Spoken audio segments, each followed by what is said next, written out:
Você já se sentiu deslocado? Como se tivesse acordado numa realidade que não é exatamente a sua? Tipo, você olha em volta, tudo parece tão normal, mas tem algo sutilmente diferente, como se o mundo tivesse dado um passo pro lado e você foi o único que percebeu.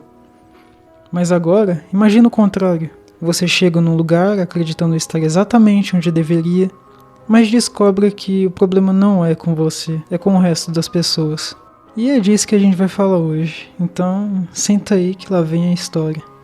Em meados de 1954, no aeroporto do Japão, um homem surgiu de repente dizendo ser de um país chamado Taurid, um país que oficialmente não existia. Ele parecia comum, vestia um terno alinhado, carregava uma maleta de couro, falava francês, japonês e alguns outros idiomas com extrema fluência. Mas o problema começou quando o agente de imigração pediu o passaporte dele. Era oficial, carimbado, com páginas detalhadas. Só que apenas um nome ali deixava tudo sem sentido. O país de origem era Taurid. O funcionário do aeroporto então achou que era só um erro de digitação. Mas o homem respondeu, genuinamente confuso com isso, como se os errados fossem os agentes. Senhor, meu país existe há mais de 1000 anos. Ele inclusive apontou no mapa, ficava entre a França e a Espanha, onde hoje é a Andorra. Mas Andorra não era Taurid. A partir daí, a conversa virou um interrogatório. Chamaram superiores, ligaram para embaixadas. Nenhum país reconhecia o passaporte. Nenhuma autoridade sabia do que ele estava falando. E ele continuava firme nos seus argumentos. Tinha reservas em hotel, documentos de negócios, carteira profissional, carteira de motorista e até a moeda do tal país. Nada parecia falso, mas tudo parecia meio impossível. Por precaução, foi levado a um hotel próximo, sob vigilância armada. 2 seguranças do lado de fora da porta. Nenhuma janela, nenhuma saída. Na manhã seguinte, o quarto estava vazio. Era como se o homem tivesse simplesmente sido abduzido do nada. Nenhuma saída forçada, nenhum sinal de arrombamento. O homem de Taurid, sua mala e seus documentos já não estavam mais lá. E foi aí que todo o mistério começou. Porque até hoje ninguém explicou direito o que aconteceu. Não há registros oficiais, nomes, nenhuma prova concreta. Apenas o silêncio e um vazio inquietante que continua ecoando até hoje. Entre fóruns, arquivos antigos e teorias conspiratórias. Mas calma, que isso não é só um caso de identidade falsificada ou erro de tradução. Esse homem falava com extrema convicção, carregava documentos oficiais, moeda, passaporte, até selos de viagens anteriores. O nome dele nunca foi revelado, só sabemos que parecia europeu. Ele inclusive já tinha viajado ao Japão antes. Sabemos disso porque ele mostrou selos antigos no passaporte, de outras viagens a Tóquio. Até o banco que ele alegava trabalhar existia, mas não naquela realidade. Tem algo que me intriga profundamente aqui, e talvez te incomode também. Esse homem não parecia estar mentindo. Ele se mostrou genuinamente perturbado ao perceber que ninguém conhecia o país dele. Imagina o terror psicológico que seria você acordar em um mundo onde o lugar onde você nasceu não existe, onde ninguém acredita em você, onde a sua história inteira é tratada como uma mentira descarada. Foi isso que me fez meio que acreditar que ele não estava fingindo. Porque se era fingimento, era simplesmente o melhor fingimento da história.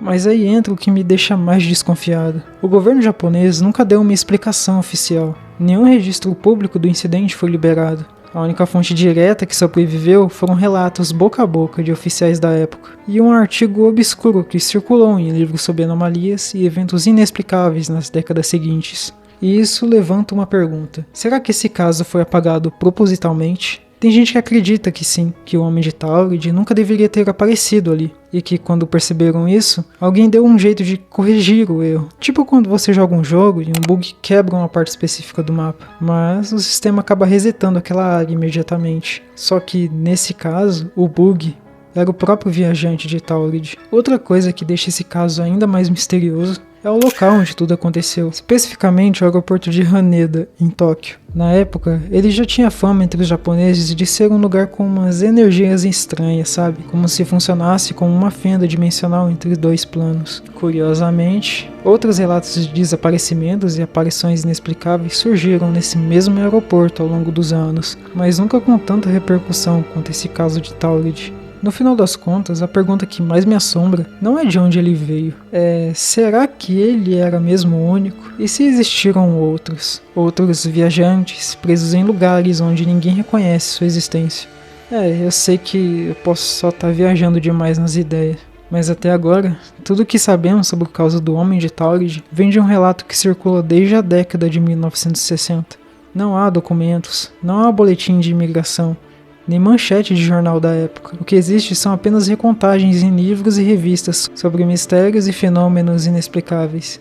Então, se você está esperando provas definidas, talvez essa história te frustre um pouco. Mas se você está tentando entender por que ela continua viva, mesmo sem provas, aí sim vale olhar mais de perto. Por que será que esse caso se espalhou tanto? Porque ele cutuca uma das maiores angústias da humanidade. A sensação de que o mundo que conhecemos pode não ser o único. A ideia de um homem aparecer de um país que não existe não é só estranha, ela é um tanto quanto inquietante.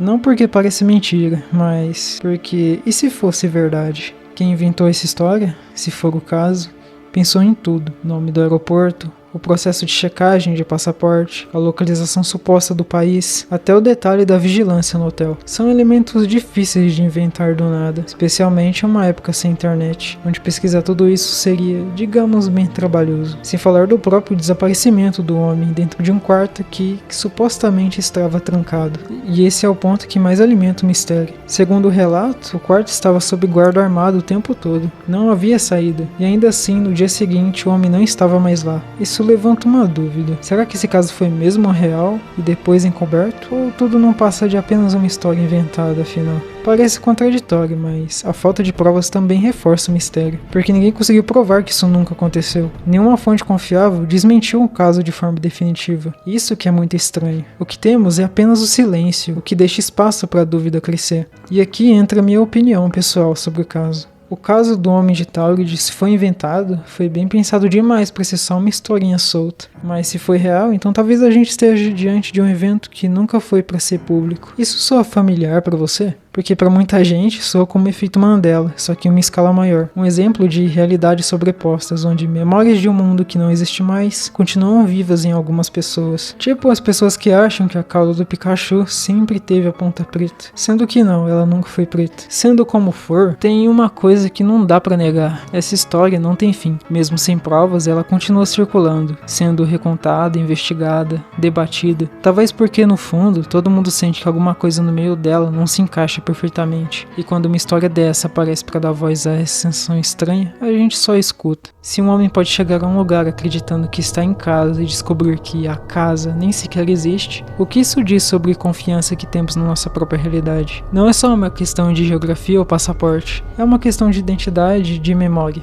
E se a realidade que vivemos fosse apenas uma entre as muitas possíveis? E se, assim como ele, em algum momento, sem nenhum aviso, a gente possa acordar num mundo onde tudo que conhecíamos foi apagado, reescrito ou simplesmente desapareceu? A sensação de estranhamento, a dúvida, o medo, são sinais de que o tecido do nosso mundo pode ser talvez mais frágil do que imaginávamos. E aí, depois disso tudo, eu te pergunto: você já sentiu que de algum jeito não pertence a esse mundo? Obrigado por ficar até aqui. Se gostou do vídeo, te convido a se inscrever no canal e a comentar qualquer coisa aí embaixo, só para engajar. E se quiser que eu traga mais casos que desafiam a nossa percepção, ou tudo que envolva terror e mistério, é só me dizer. Até a próxima.